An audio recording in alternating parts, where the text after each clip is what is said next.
Hello, my name is Robert Staub. I'm a paramedic here at Mercy in Springfield. I've been a DT for EMS instructor for the last 10 or 11 years now. And during one of our educator training classes, when we were training new educators, me and Jason Brooks got together and I worked on a technique that I kind of designed at that point on how to control somebody on a cot in the back of the ambulance. Now understand this, we are not in the control business. And if I can get away from the situation, I can, but there's many situations where we're in the ambulance, especially moving down the road, that we don't have the ability to just bail out of the ambulance at 70 miles an hour on the interstate. So how do we control somebody on the cot, at least until we can get the ambulance stopped? And then at that point, I can either bail out of the ambulance, my partner can bail the ambulance, call for law enforcement to back us up and go ahead and take the subject into custody or help us control the subject.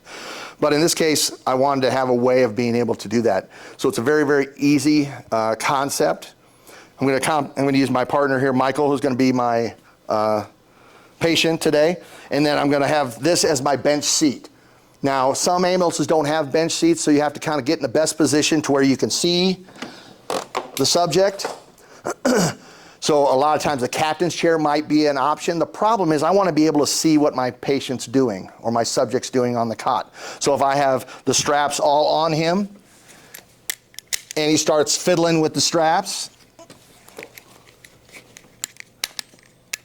we have our waist strap here and our shoulder straps. We like to utilize our shoulder straps as well.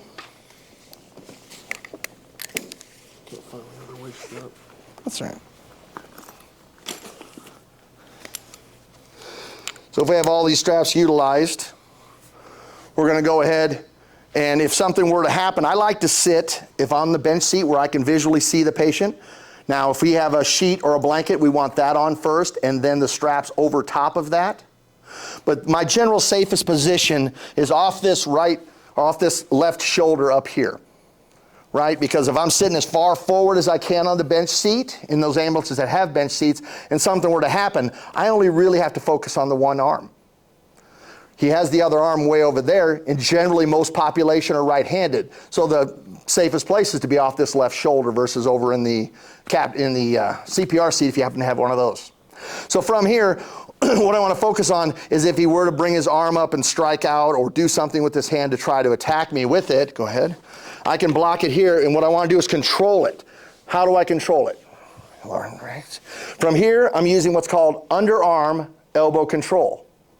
That means my palm is up, I'm underneath, above the elbow.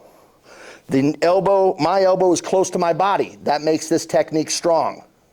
If I go overhand like this, I have no ability to stop this hand from going here or going here. So I want to go underhand, palm up, grabbing just above the elbow and putting pressure right here. Then what I want to do is I want to stand up in many cases. Just try to relax. And I'm going to push that shoulder over. So I'm going to be holding him here. What I've done is I've robbed this arm from being able to do anything, the right arm. The left arm is being controlled with this underarm elbow control and pinning the shoulder, rolling them over onto the right side. From here, if I have all the straps in place, great. But let's say, for whatever reason, he gets these straps off.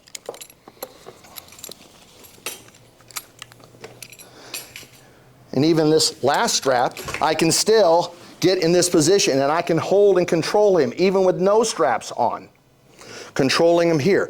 First position, underarm elbow control, above the elbow, never, under any circumstance, let this hand go. This hand stays in this position all the time.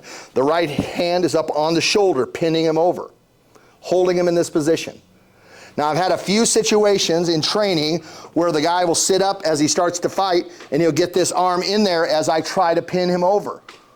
So he's got this arm. He's got leverage now. He can push back on me. Okay, try not to move the cot in there. So what I want to do at that point is, this is the only time I'm going to change this technique. I'm going to let my right hand go off the shoulder, never letting this arm go. If I let this arm go, it comes right back and hits me with it. I'm going to take my right hand, I'm going to take it off, I'm going to slide it down to the elbow, and I'm going to pull the elbow to me. And then I'm going to go right back to the shoulder. So from there, elbow control, pin the shoulder over, Take my hand off, sliding it down to the elbow, pulling that elbow to me, and then right back to the shoulder. Now I'm actually in a better position. Now this right arm is out of the way. The important part about this technique is I'm not robbing his ability to breathe. I'm not putting him face down and holding him down, having a situation that we've seen happen in the past. This is able to control it, him still be able to breathe from that diaphragm, and me being able to control him in this position until the ambulance can get stopped. Now, at that point, thanks, sir. At that point, I can bail out the side door and run away, which is a good idea. My partner can jump out, lock the doors as my partner exits the ambulance. Because no matter what, when somebody tries to get out of the truck, it takes a little bit to figure out how to do the switch. That gives me more time for me and my partner to get away. If I decide, hey, you know what, I've got the guy, I've got him in good control, he's like this, I've got good control of him, my partner wants to come back and help. If I decide that it's a good idea to try to hold this guy and not bail, that's going to be an option. Preferably, get out of the ambulance, run away, call law enforcement, have them deal with the situation. Take all the keys in the truck, like take the ignition key out when you leave so he can't drive the ambulance away. Call for help, get help. If you do have a situation where you want to control somebody, maybe it's a smaller person, you feel like I got him, my partner can come around the back doors, come through the back doors, and what we have to watch for is these legs, because if these legs get free, you try to move up on them, they can go ahead and kick and strike you. But what I want my partner to do is come in at the ankles and move their way up.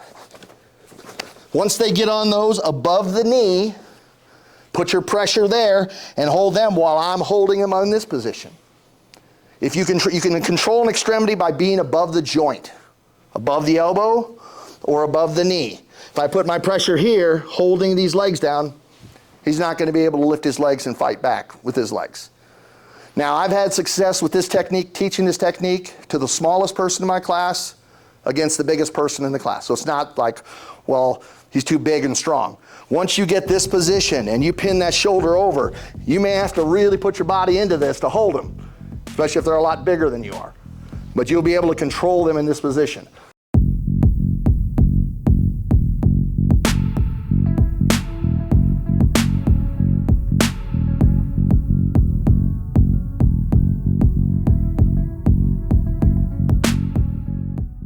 So it's just one more tool for the toolbox to help defend yourself in a violent encounter. Thank you.